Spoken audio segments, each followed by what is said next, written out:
So again, the reason I wrote this ebook was to kind of give some understanding in what the immune system actually is and how to, I guess, benefit normal immune function through health-seeking behaviors, hence why I've called it a practical guide.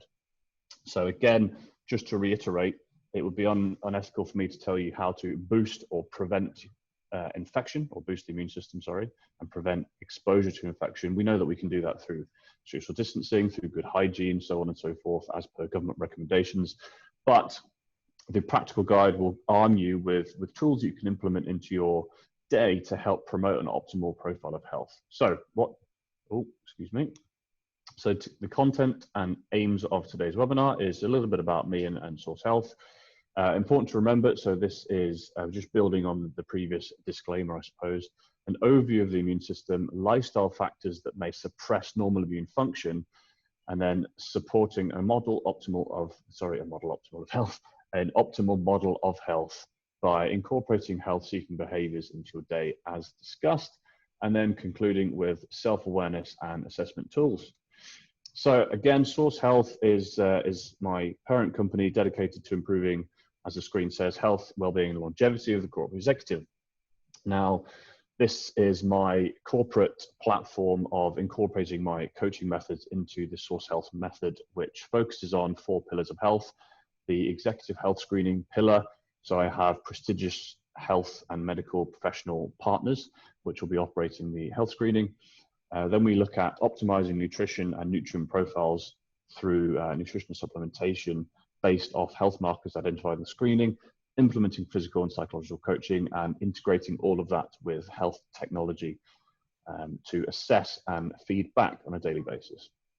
I won't spend too much more time on that. So what's important to remember, that any information that you do hear in the next 30 minutes is not intended to diagnose, treat, cure, or prevent any condition or disease, and it is purely for informational purposes only. So if you have any pre-diagnosed conditions or medical concerns, please remember this is only information for healthy individuals. It's not diagnosed to help you with them. Should you find any reason for concern, please do not aim to contact me or Corporate Sports or Simon.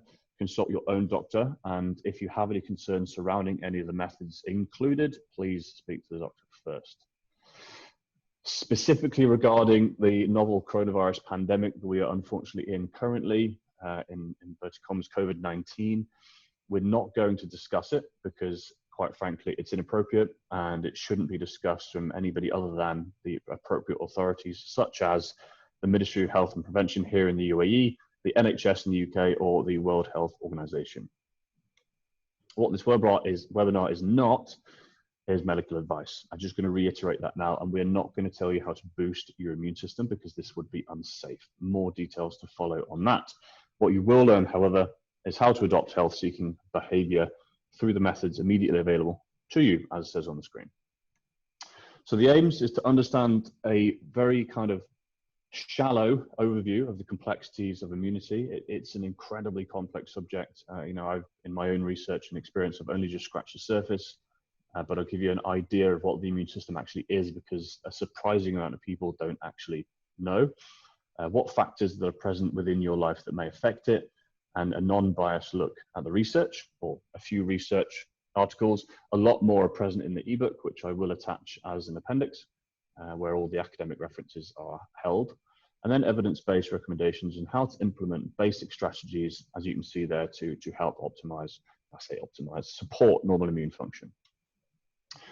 So a brief overview then of the immune system. The colorful image on the right of the screen shows a variety of immune cells.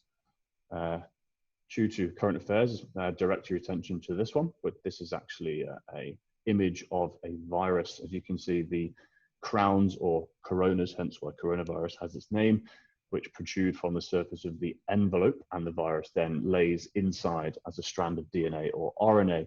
So you have genetic material within this envelope, which then, you know, attaches itself to host cells and causes problems. Anyway, enough about that. So the immune system is a multifaceted and sophisticated network of specialized organs, tissue cells, proteins, and chemicals And this has evolved over your entire life. So as soon as you come out of the vaginal canal through normal birth, you are coated in a layer of lactic acid bacteria, which helps to stimulate your initial immune response and populate the gut microbiome, which we will talk a bit more about in the coming slides, to protect you from foreign matter. Now, key purposes of the immune system is to differentiate self from non-self, provide an immediate response to a pathogen or pathogenic presence, which is a pathogen would be described as something that is foreign or an invader or can cause disease, and then produce cells to recognize that foreign invader in the future and immediately remove. So you have two branches, the innate immune system, which is your first line of defense, as you can see, from 0 to 96 hours, which provides a generic response because it has a broad recognition ability of most pathogens that we've been exposed to in our lifetimes. That's what you know and consciously experience. So if you're exposed to something and you start coughing, or you get skin issues, or you start to develop a fever, that is the innate response. And then the adaptive response or adaptive immune system takes 96 hours plus, probably around the week mark, to build an appropriate amount of specific immune cells to then fight the pathogen and remove from the system. This can be done cellularly, intracellularly, extracellularly through fluids, which is called humoral, and that's, as you can see in the top right corner, the virus there is surrounded by antibodies. Now, these antibodies are specific immune cells that are produced over time to attach to the foreign invader and then start to break it down. Normal immune function is imperative. Now, this is what I meant in terms of not helping you to boost your immune system, because there is such a thing as autoimmunity when you have too much of an immune response. Now, going against what I actually said, specifically COVID-19, one of the fatal problems is acute respiratory distress syndrome, or ARDS, which is where the lungs, or the cells in the lungs, start to effectively attack themselves. It is almost an autoimmune response. It's a massive, massive immune response attacking self, which then causes toxicity, septicemia, sepsis, and organ failure. Anyway, enough about that. No more COVID-19. So it's really important to have a functional and appropriate immune response to specific threats and to not attack self, because that is when autoimmunity arises. So what we're going to discuss in a bit more detail are immune system suppressive factors. So things present in your life that can actually reduce or suppress normal immune function. So as you can see here, we've got overviews of stress in the nervous system, sleep deprivation or curtailment, which is maybe a bit more appropriate, and circadian rhythms, metabolic syndrome, and nutrient deficiencies in alcohol, and how we can then address them to remove those deleterious issues and improve your profile of health. So diving straight into stress, the brain is kind of the master organ. It controls everything, literally everything, and it controls the body in response to environmental and psychological stresses by the autonomic nervous system. We're not going to talk about the somatic, which is the nervous system you have voluntary control of, because that's movement and thought. This is the autonomic, so you don't know. It's an unconscious process, such as your heart beating, such as smooth muscle in your gut and blood cells, so on and so forth. Now, the autonomic nervous system is broken into two distinct regulatory branches: the sympathetic nervous system, or SNS, which everybody knows, majority of people know as fight or flight, or actually freeze and flee. So initiation of responses that prepare to fight or flee from the threat. So, you know, if you're sat in your living room comfortably and a lion comes bursting through the door, you would shift quite quickly into fight or flight, either to fight that lion or run away. So physical manifestations of this include increased heart rate, increased blood pressure, increase of energy dumped into the bloodstream in form of fat and blood sugar, because that's then available to use. Insulin resistance in peripheral tissue with decreased functional processes. Now, insulin resistance is important. We'll come back to that. But the reason that happens is so that peripheral tissues don't take that blood sugar back out of the blood, and the working muscle groups that are going to help you run or fight have plenty of energy supply. The parasympathetic nervous system, or the PNS, is the other side of the needle there, other side of the equation, which is more commonly known as rest and digest. This is activated by the vagus nerve, The vagus nerve is so termed because it's the wandering nerve. It goes from your brain all the way through the body and affects nearly every cell, massively linked in the gut-brain axis to the gut and the brain. That basically moves that needle, as I said, back from the sympathetic tone of the body more to a parasympathetic state where functional processes will then upregulate, such as digestion, such as reproduction, so on and so forth. So stress is essential. You know, it would be wrong of me to say that stress is a bad thing. We need it. We wouldn't be here without it. However, chronic stress exposure is where problems arise. And as I've said here, the deleterious issue lies in chronic sympathetic nervous system activation known as sympathetic dominance due to a combination of continual psychological and physiological stresses.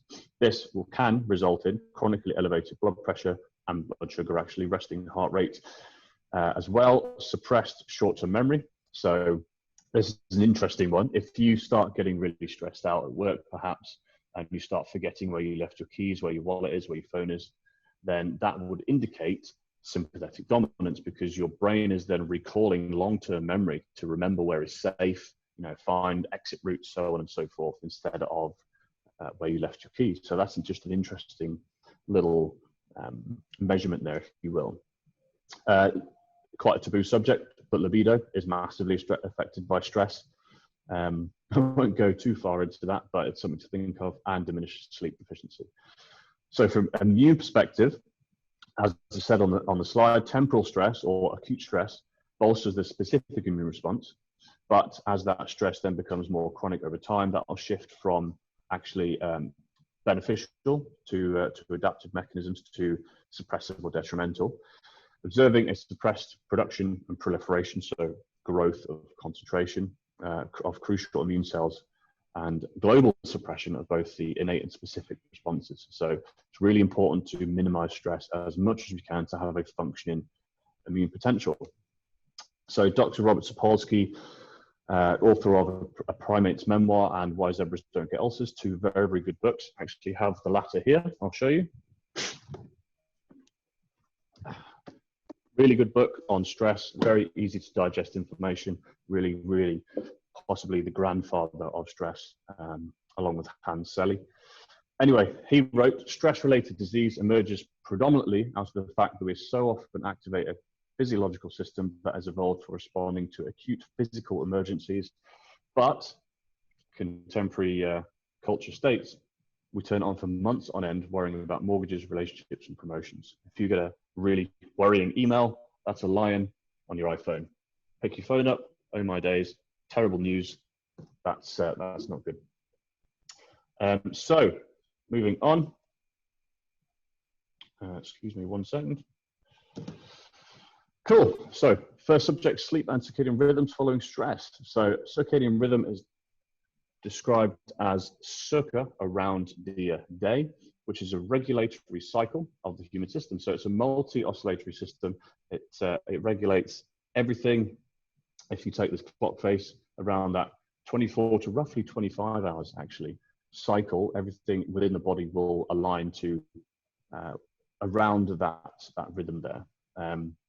So it lives in every cell, regulated by a section of the brain called the suprachiasmatic nuclei, or the SN for short, which is heavily stimulated by light and dark. So if you are heavily exposed to blue-green spectrum light in the evening via screens or really bright white lights, say if you're out at the mall or a cinema screen, for example, that can interfere with your melatonin release, which actually comes from the pineal gland.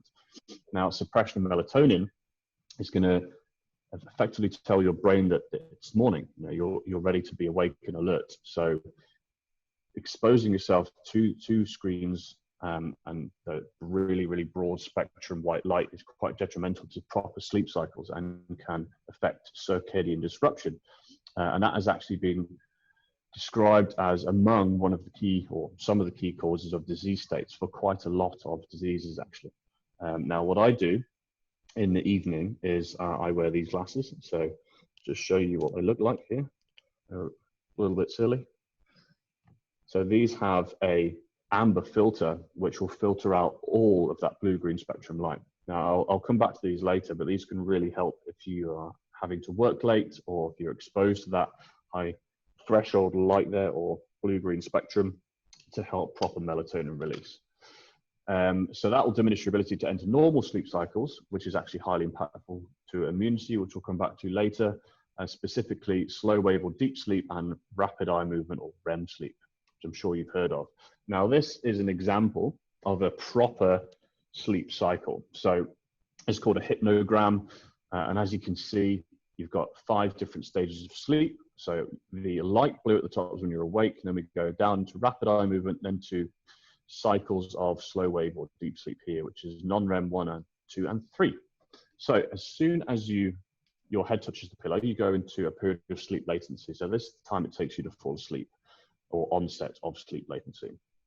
Now, this can be massively affected by a lot of things. You know, for example, me specifically, when I work late and I've got a lot going on, I actually have quite a long sleep latency. But if I implement factors that we'll discuss shortly to affect your sleep cycles, then that doesn't happen. Then, well, what we should do in a normal sleep cycle is you go to sleep, and you should drop down into this pit here, I suppose, into slow wave sleep. Then we should come into 2 and 1 and non-REM, and then into REM sleep. And then we should cycle back into the deep sleep, and then back up into REM, and cycle appropriately throughout the night. Now, stress will stop that happening. Alcohol, funnily enough, will stop that happening. But these 2 slow wave cycles here, especially in that first half of sleep, are really important for immunological memory, for the body turning slightly pro-inflammatory to affect growth and repair, followed by a decrease in REM sleep there when you get into the latter stages of sleep. So sleep deprivation and curtailment is a real issue in modern society. It's more appropriate to term curtailment because people actively choose to actually diminish the amount of hours they have in their day. There's preliminary evidence that sleep loss might be responsible for some of the immune system changes that accompany other stressors. So, you know, if stress in general is causing sleep loss, that would be an endpoint of increasing immune deficiency. And chronic sleep deprivation lead in the research to both chronic low-grade systemic inflammation, resulting in increased prevalence of metabolic syndrome risk factors and immunodeficiency. Now, this is very profound because it's characterized by an enhanced susceptibility to infection and inability of the immune system to contend with pathogens despite general chronic immune activation. Not what you want. So the metabolic syndrome is a cluster of risk factors when occurring together predispose an individual to disease progression. Now, this is very heavily prevalent in modern work culture. Unfortunately, I deal with it a lot in my clients. So they're described as cardiovascular complications, chronic hypertension, unfavorable blood lipids, such as cholesterol profile, and at risk of developing cardiovascular disease. Blood sugar regulation, so the onset of either insulin resistance or type 1 and type 2 diabetes, one following the other. Central adiposity, so accumulation of body fat around the midsection and the internal organs, unfortunately, that's visceral fat, providing a central distribution, which is really not that great, which can predispose you to higher risk of CVD and non-alcoholic fatty liver. And then, as I discussed, sexual dysfunction, not very heavily discussed, but it's a big problem, such as erectile dysfunction in men and polycystic ovarian syndrome in women. So the NHANES-3, or the National Health Nutrition Examination Survey, estimates a third of adults globally, literally everybody globally, 1/3 are affected by the metabolic syndrome in some way. And it stems from poor lifestyle habits encapsulated by stress, possibly combined with a genetic predisposition or gained insulin resistance and accumulation of central adiposity. This can be stress-induced insulin resistance or genetic. And unfortunately, it is a self-perpetuating cycle, as accumulated adipose tissue releases further pro-inflammatory markers that compound the problem. So moving into another immunosuppressive factor, I'm going to discuss alcohol. So it's quite debated in the research, but unfortunately it is heavily embedded in modern culture, as I'm sure you're aware, ranging from unwinding in the evening, social lubrication, to unfortunately dependence and abuse in some cases. As I said, it's very debated due to mixed findings. The evidence body does suggest a dose-dependent scale of impact, and it's a question that you have to ask to understand whether the removal of alcohol, if it's heavily embedded in routine, would possibly cause more stress and further immunosuppression. So one study suggests that low to moderate alcohol consumption has been suggested to actually benefit the adaptive immune system, whereas alcohol dependence and subsequently chronic abuse, that is where the immunosuppressive function comes from. So as I said, the deleterious effects of alcohol are observed in a dose-dependent manner. If you have a glass of red wine on a daily basis, that would then suggest that actually benefits the adaptive immune system. However, binge drinking at the weekend is more than likely going to suppress immunity, at least acutely. Excuse me. Immunosuppressive potential mechanisms suggest that alcohol dependence and abuse, where the individual would then get 50% of their daily energy intake from ethanol, which is the active component of alcohol, that's responsible for the deleterious effects of alcohol dependence, or it's an interaction and potentially suppression or at least causing some sort of issue with the hypothalamic pituitary adrenal axis, or the HPA axis.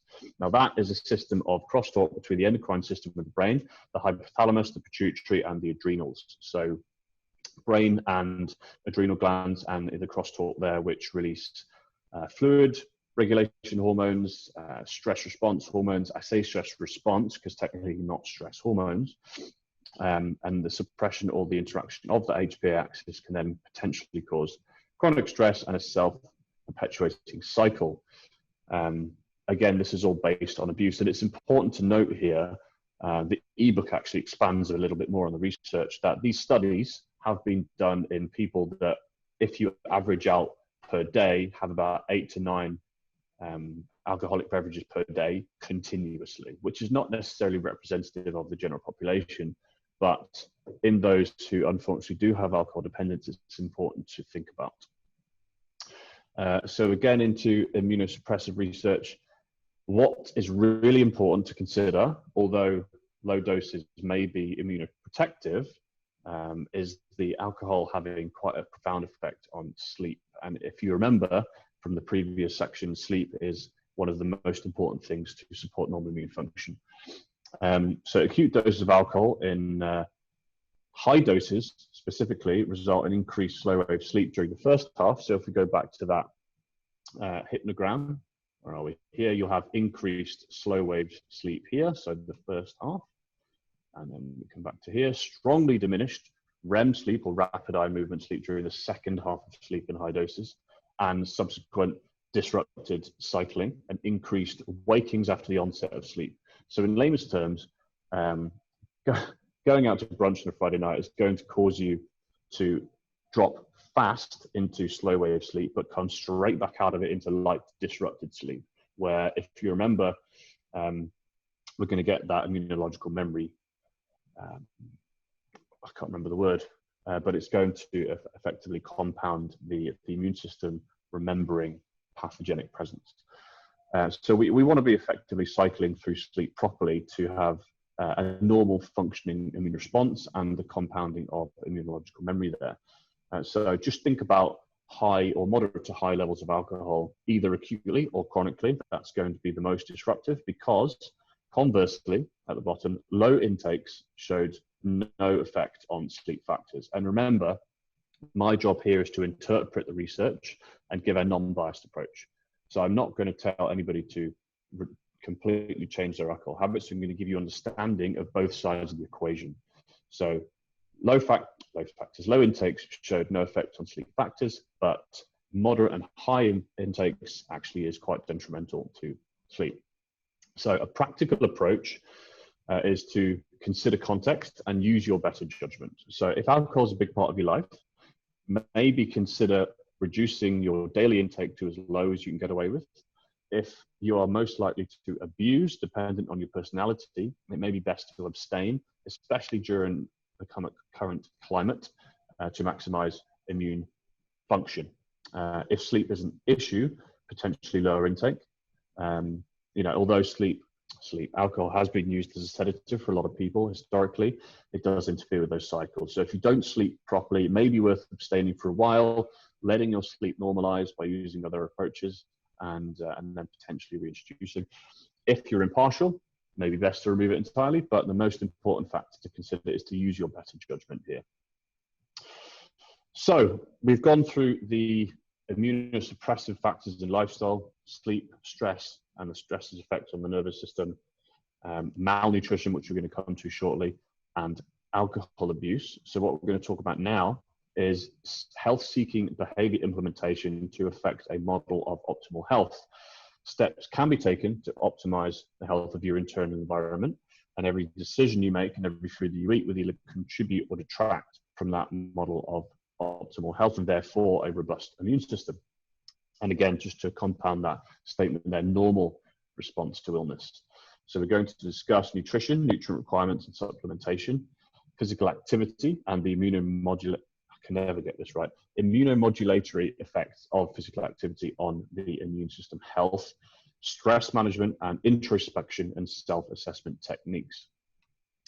So nutrition is the foundation of pretty much everything. You know, your body runs off biochemical processes that have nutrient cofactors. So for example, energy production depends on fat, sugar, and oxygen. You know, there are three substrates that then go into body's biochemistry to produce energy, which is the most important factor of your day. If the body stops producing energy, you will die. So nutrition is going to give you that foundation to then build on to have a normal immune function, whereas nutrient deficiencies will risk improper function and therefore immunosuppression. So what we want to do is look to consume all essential amino acids and fatty acids, so proteins and fats, and all food groups, avoiding nutritional dogma. Now, I say nutritional dogma because we'll get to a bit more information shortly, but you know, I don't want to be negative about any form of nutrition because each method and each ideology have their merit. However, removing entire food groups based on a belief is potentially detrimental to health because there are factors that need to be considered. You know, for example, vegans and vegetarians, while extremely healthy because so much plant-based food is actually amazing for getting so many micronutrients in, you have to think about the potential deficiencies that you will encounter by removing animal proteins, for example. Consume enough fiber to constitute 30 to 40 grams per day and facilitate gut barrier integrity. Now, 70% of the immune system in the research is found in the gut lining. So I'm not going to go too much into gut health because it's still a very new area of research and we don't know enough to give conclusive recommendations yet, but it's a very exciting emerging area of the research. The gut barrier effectively looks like this. So your gut lining cells, when properly functioning, should provide a nice closed barrier between the lumen, so the inside of the gut, and the circulation, and will stop pathogens or any other disease-causing agents from coming into the body, because essentially the alimentary canal from your mouth to your anus is outside the body. Remember that. So decreased barrier integrity will cause gaps to open up between those cells, and then pathogenic agents or molecules can get through. So by providing microbe-accessible carbohydrates, which is effectively fibers and vegetables, bacteria that live within your microbiome produce short-chain fatty acids, or SCFAs, such as butyrate, for example, which helps to fuel the integrity of that gut lining. Enough fiber as well will promote optimal stool formation and elimination pathways. So proper bowel habits are really important for maintaining gut health in general, protecting against colonic cancer, or colorectal cancer, I believe it's called, and elimination of deactivated steroid hormones and toxins that have been expelled from the body. You know, if you are constipated, then all those deactivated toxins can potentially be reabsorbed back in circulation. So we want to have functioning bowel movements there, and fiber is going to do that for you. And we also want to ensure a wide diversity of nutrient-rich foods in your intake, and then potentially look at reducing nutrient-poor, calorie-dense foods. And we'll come to that in a bit more detail shortly. So energy balance is something important to consider. Energy balance is defined by your intake matching your expenditure. If your expenditure is exceeding your intake, then you're going to lose weight by the laws of thermodynamics. Energy cannot be destroyed or lost. It's only converted, or it's expended by movement or heat. So if you intake more than you expend, physics then state that you're going to gain weight. Now, a lot of people struggle with this concept, but it's the laws of thermodynamics. You cannot escape it. You know, a lot of people challenge me on this, but I say, right, what would happen if you were to stop eating for 4 weeks? I'd lose weight. Well, of course you would. Thermodynamics. And just on the converse aspect there, you cannot gain body fat from thin air. So again, energy balance. But it's well known that aggressive energy restriction in the diet, if prolonged, can lead to suppression of the immune system. So we have to have enough energy to support normal immune function, especially with opportunistic pathogens. Current affairs would dictate opportunistic pathogens to be quite relevant. Undernutrition leading to immune impairment can be due to insufficient intakes of both energy and macronutrients, and or due to then resultant deficiencies in micronutrients, which are vitamins and minerals. So protein is probably one of your most important macronutrients to think about. Your macronutrients are protein, carbohydrates, and fat. They are the larger molecules made up of smaller individual amino acids and fatty acids that we'll come to shortly, and chains of glucose to make fibers or different forms of carbohydrates.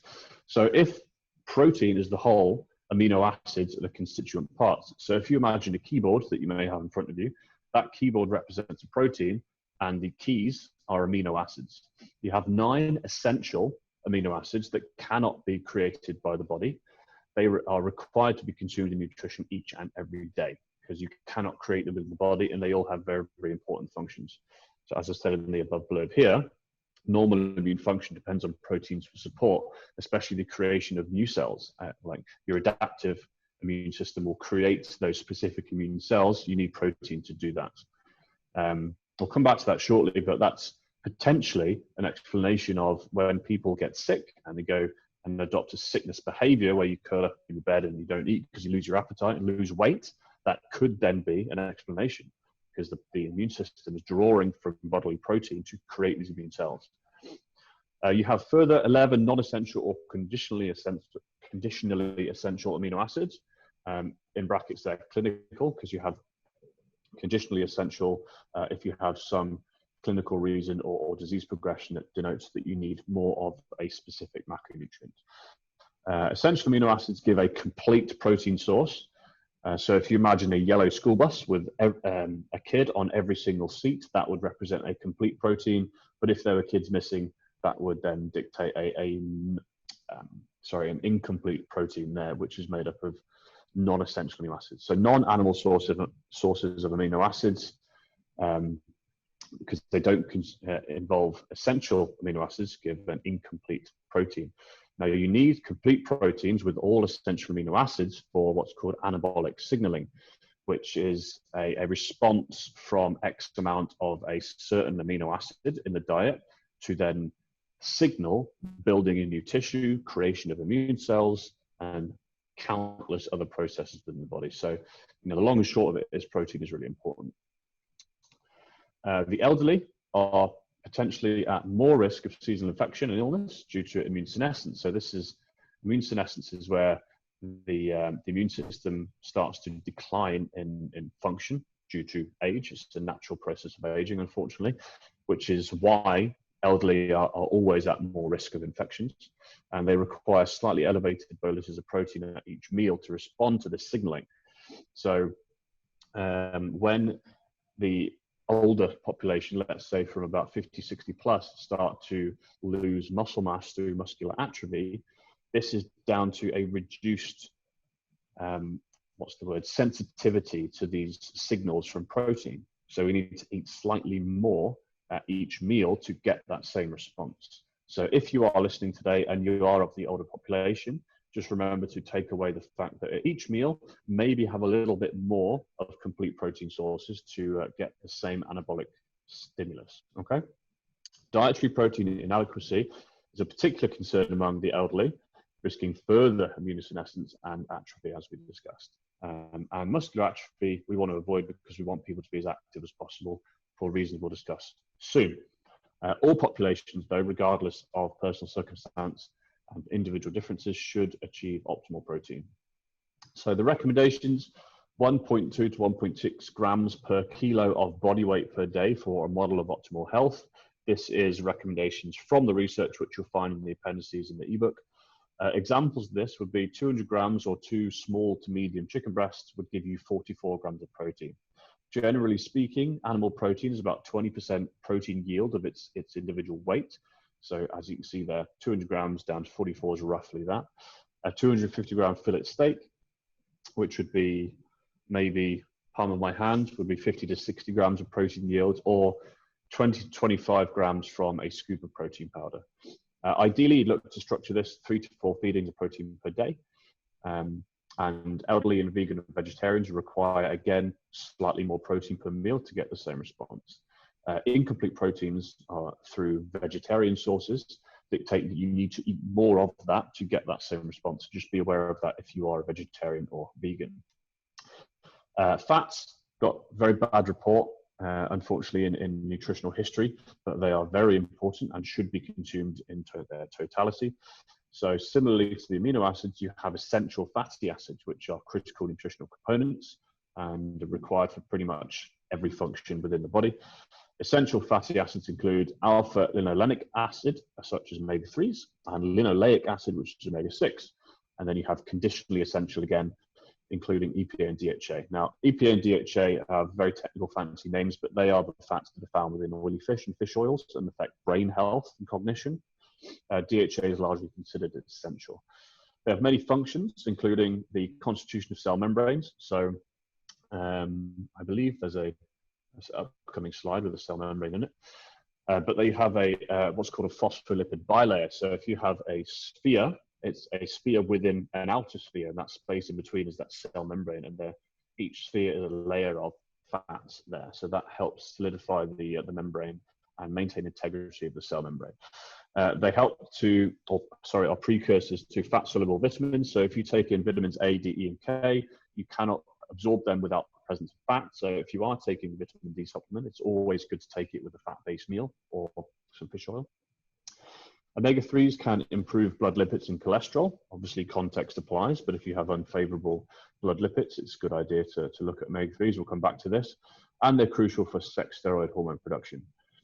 Now, saturated fat has historically been shown to be very, very detrimental to health and increase the risk of CVD, so cardiovascular disease. But in the meta-analysis, there's no evident link between saturated fat intake and cardiovascular disease progressions.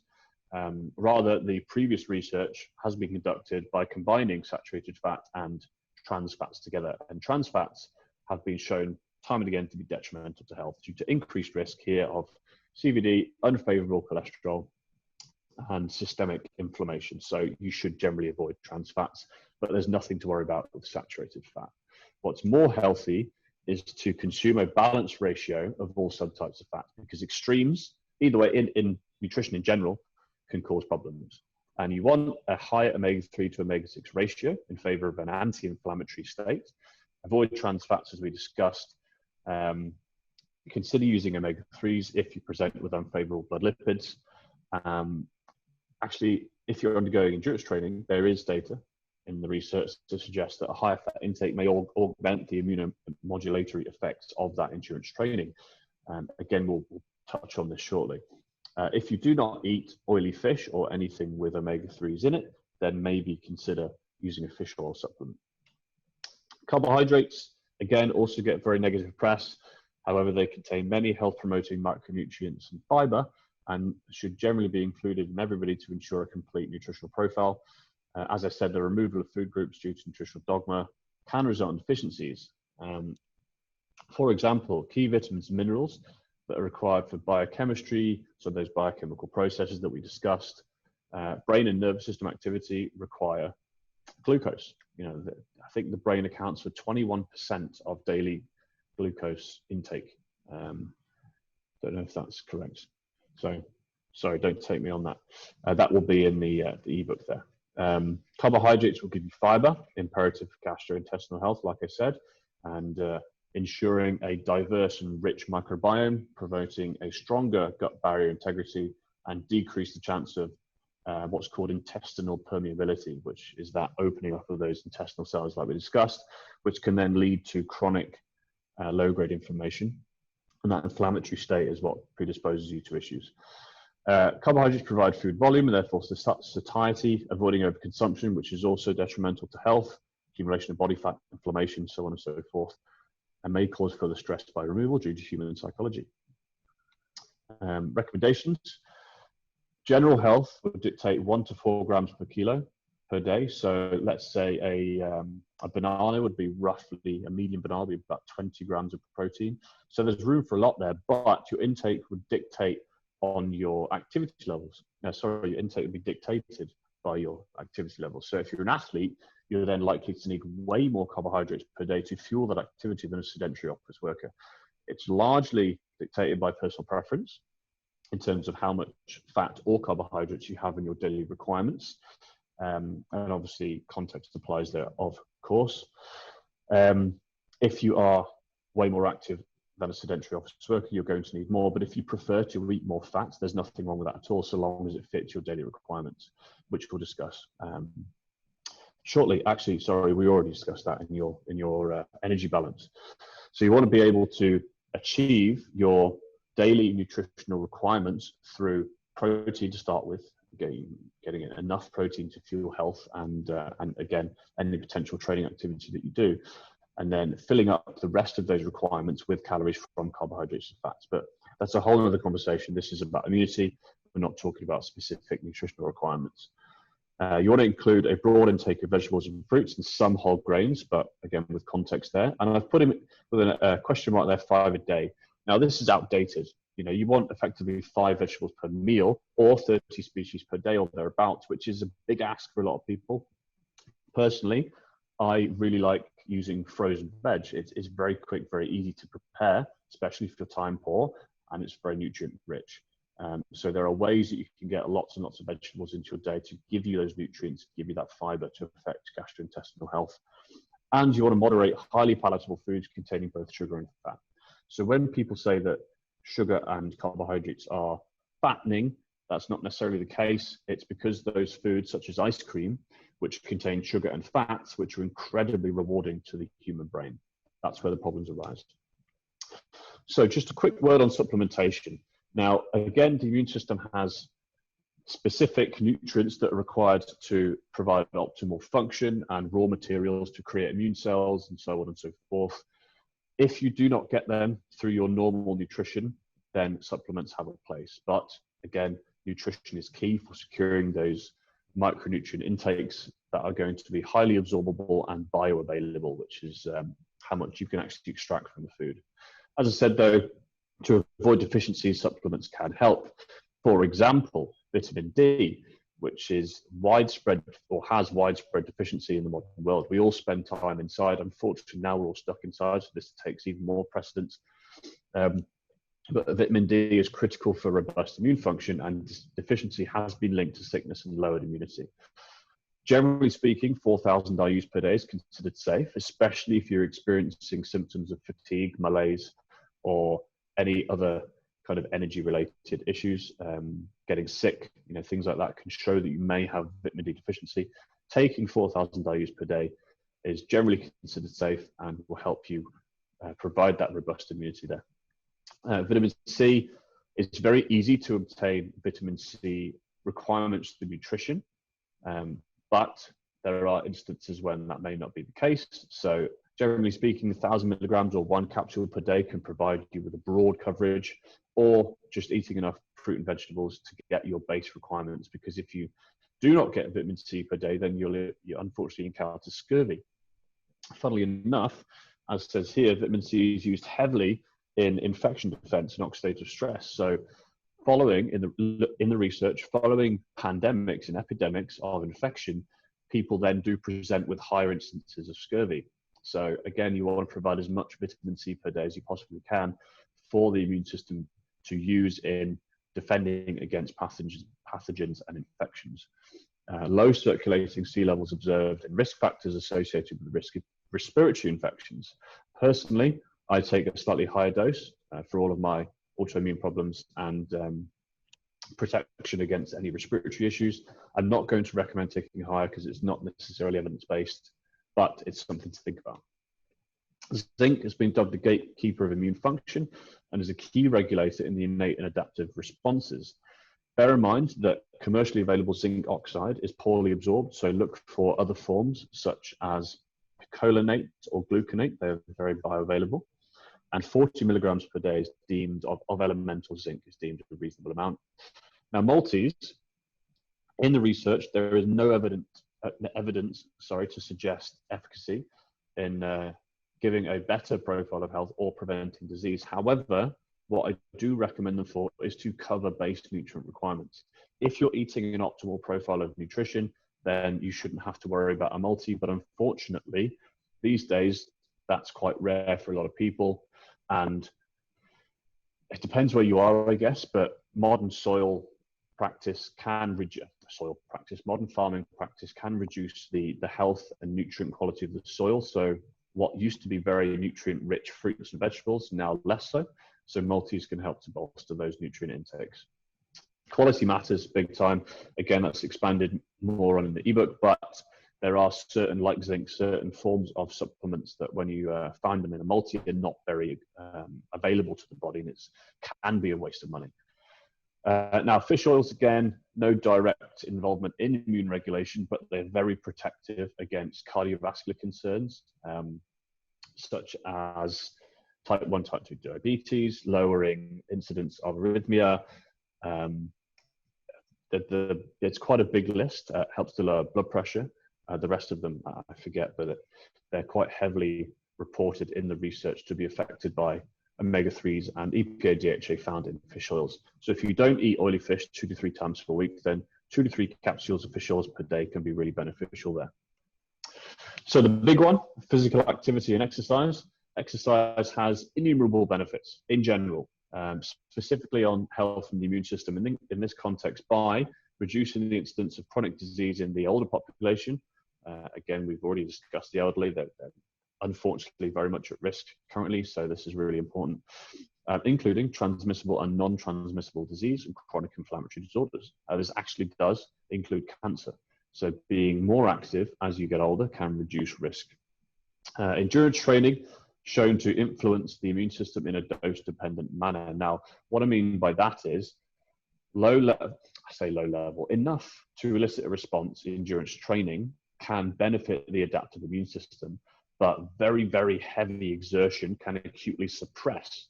So what you don't want to be doing if you are immunocompromised is to hammer yourself with a very, very intense exercise on a daily basis.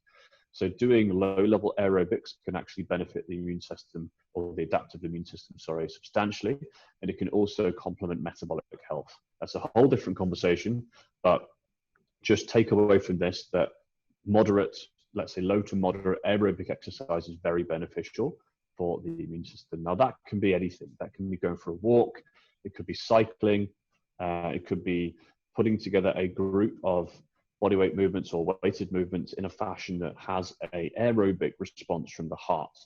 Aerobic being, if you take a heart rate monitor and you see the colors in that graph that you might see at the end on a polar heart rate monitor, for example, you'd be in the green and the yellow zone. So not too high up in the high yellows and reds and not too low in the blues.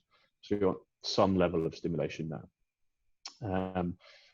Generally believed that regular, moderate intensity exercise can enhance normal immune function, as I said, and reduce the risk of upper respiratory tract infection, possibly of concern. Moving on.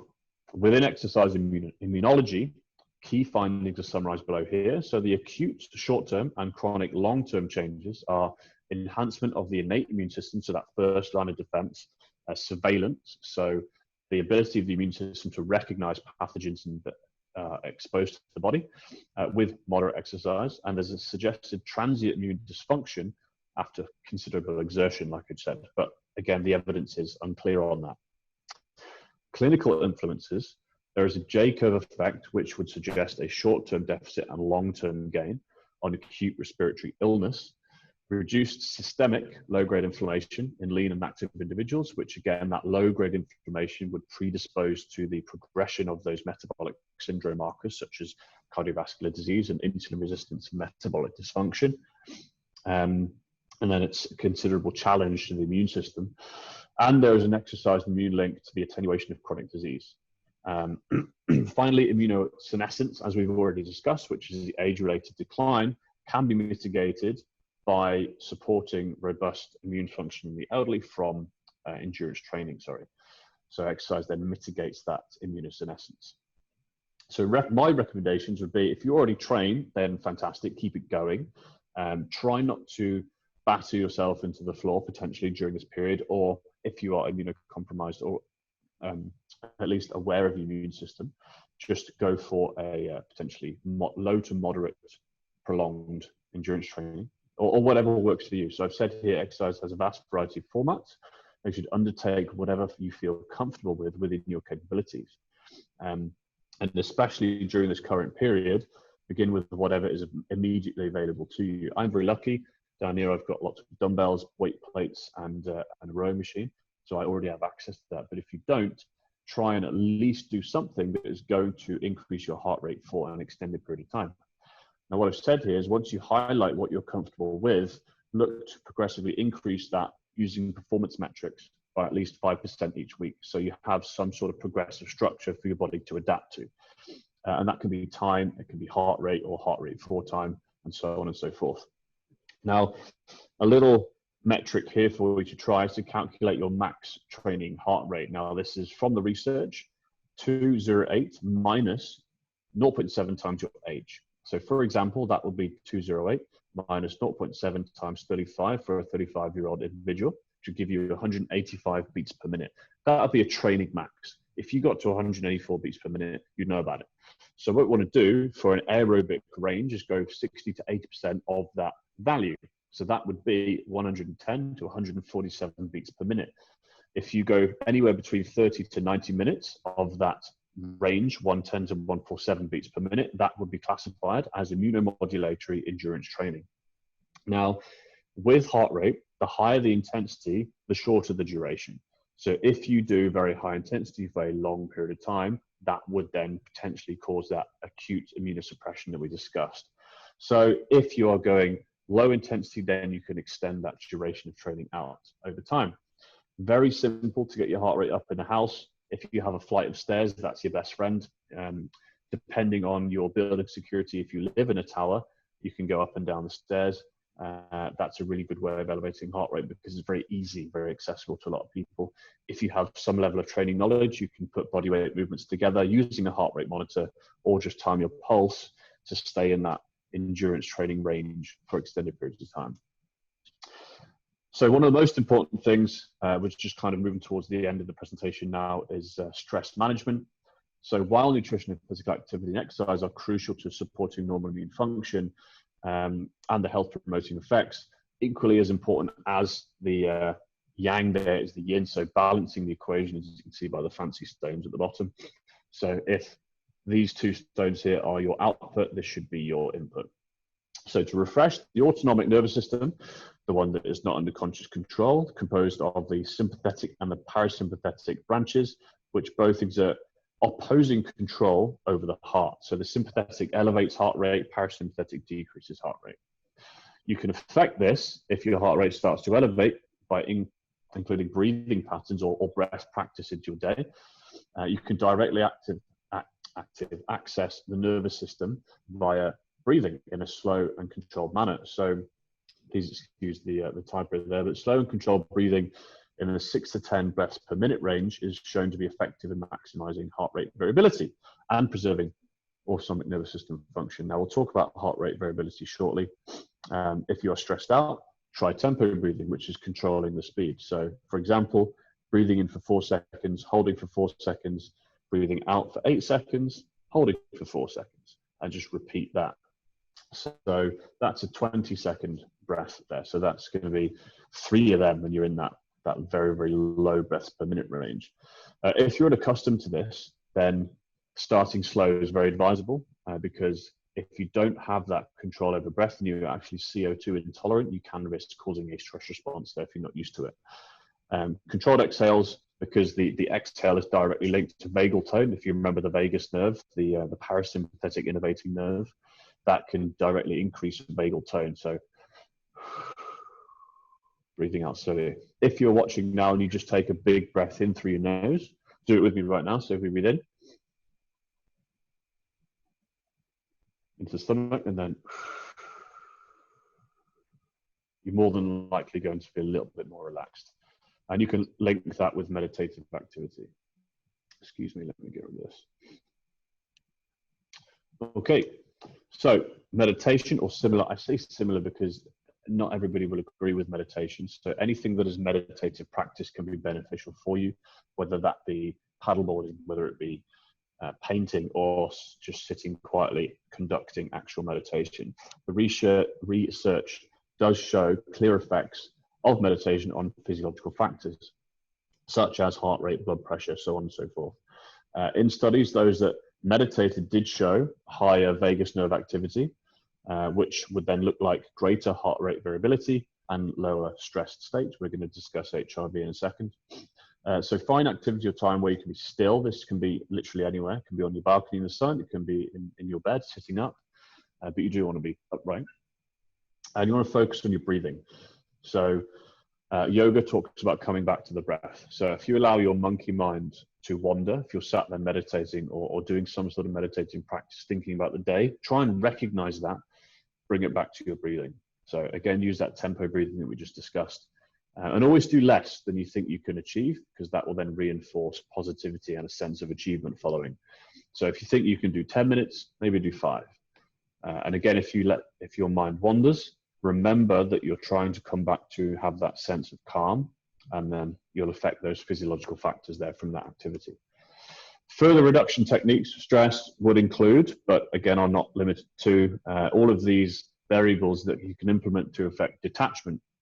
And detachment's really important because you can detach from the day's tasks, especially now when we're all stuck at home. Work and home life blend together, so it's really important to remember some of these effects so that we can reduce that stress state and have that separation between work and normal life. And that's really, really beneficial to reducing chronic stress exposure and making sure that there is no immunosuppression going on during this time. So again, physical activity, indirect physical activity such as extreme sports, probably not relevant right now, but in the future, yes. Exposure to full spectrum daylight. Now that's really important because we're stuck inside. So if you have a balcony or a garden that is sun facing, try and get out in the sunlight as best you can to affect those circadian rhythms that we discussed. Keep a gratitude journal, reinforcing positivity from your day, and that will allow you to then potentially just journal in general, brain dumping your thoughts onto paper. So a sauna and or cold exposure can be highly beneficial to immune health, and spending time in nature and appreciating the natural world, or any other potential skills. Excuse me one second. Be creative in whichever medium, and then, as already mentioned, anything that allows the brain to detach there. Just got a message from Simon saying I've got 5 minutes, 20 minutes ago. Sorry, mate. Obviously got on a bit here. I'm going to wrap up very short anyway. So self-assessment techniques are really good for quantifying the physiological stresses. So important to mention that these are only advice, because measuring frequency should be determined relative to psychology of the individual. So things to look at: resting heart rate, blood pressure, HRV, body temp, glucose and sleep. I say relative to psychology because if you are prone to obsessive behavior, this is possibly not the best thing to do if you are going to become slave to the data, but they can give you some really good insight. So cardiovascular metrics improve blood pressure and sugar because they're very fluctuating dependent on your state, and that single reading is not necessarily representative. And HRV proves in the research an effective tool to measure autonomic nervous system state. Blood sugar and body temp can indicate metabolic dysfunction, and then the more chronic stress exposure is present, the more likely you are to experience immunosuppression. So we want to make sure that these are kept in check. And it's a good window for you to see into your own physiology. So this is a heart rate variability graph. Now it's dictated using the root mean squared of successes differences, or RMSSD, of time between the beat of your heart, time between the beats of your heart. So this would indicate a more variable heart rate here, because you can see there's differences, but a more uniform heart rate would indicate a sympathetic state. So you want to be more variable to give you a higher HRV reading, therefore more parasympathetic. So using them, you can really, using HRV, sorry, is really good for understanding your nervous system state and potential readiness across the day. And that's a really good, using either fitness wearables or apps or a combination of the two to measure that. So understanding sleep is also really important, but it's quite difficult if you don't use any potential apps or wearables, but it will help you understand the organizational structure of sleep cycles and give you insight into how restful your sleep was. And this includes slow wave versus REM versus light sleep. Thinking back to the previous information that we discussed about immunosuppression and compounding of immunological memory. And you can track this with apps, wearable tech, or a combination of both of these, and aim to allow 90 minutes for pre and post sleep routines once you have kind of identified your sleep architecture or your sleep hygiene there. So a really good idea is to either use an app like Sleep Cycle, or if you have a wearable, I use a Whoop here, such as like an Oura Ring or a Garmin or a Fitbit that can give you an idea. And then you can implement routines into your day. So try and use a 90-minute window to make sure that when you go to sleep, you are ready to enter into appropriate sleep cycles. So effectively, if you go to sleep at 11 o'clock, stop, full hard stop of any work activity at 9:30, and then use that time to go through your routine. So reduce all bright white light, reduce or eliminate any screens, and consider filtered glasses like we discussed. If you can see the filtering there, I'll put it over the camera, you can see the difference it does. Read a non-educational or physical book to provide mental displacement. You don't want to be learning during that time period. Spend time with loved ones and prepare when you go to sleep the bedroom to be around 90 degrees C outside of the bed sheets. And you want as little to no noise as possible and as dark as possible. Post-sleep, I should say post-sleep there, my apologies. Considering the night's sleep, the next night's sleep architecture begins from the moment you wake up. Consider then implementing the following into your morning. So if you need an alarm, ensure that it's functional enough to wake you up and place it out of reach if needs be. But what we want to do is to wake without an alarm, naturally, because that will then indicate functional circadian rhythm. If it's appropriate, maybe use a sunrise simulator. I have done in the past to initiate light sleep due to a gradual increase of light from that alarm clock to then rouse you when you are in a light sleep stage, not deep sleep, and avoid a stress response when you wake up. Avoid the temptation to snooze. Get up straight away, make the bed. You know, we've all seen that talk from I think it's a Navy general in the US, who talks about making the bed as providing a sense of achievement. That will start your day and provide you with a task to complete as soon as you wake up. Take a shower, potentially finishing with a duration of cold to rouse the senses and make use of the possible metabolic effects in exposing yourself to cold. And if able, undergo some form of movement or exercise immediately. So that was obviously a bit longer than anticipated. Sorry, I've lost quite a lot of people there. But to conclude, you know, there are a lot of things you can do to maximize the immune system health, and modulating lifestyle factors that may reduce that potential normal immune function. And just remember, we don't want to be looking at boosting the immune system because that could potentially be unsafe.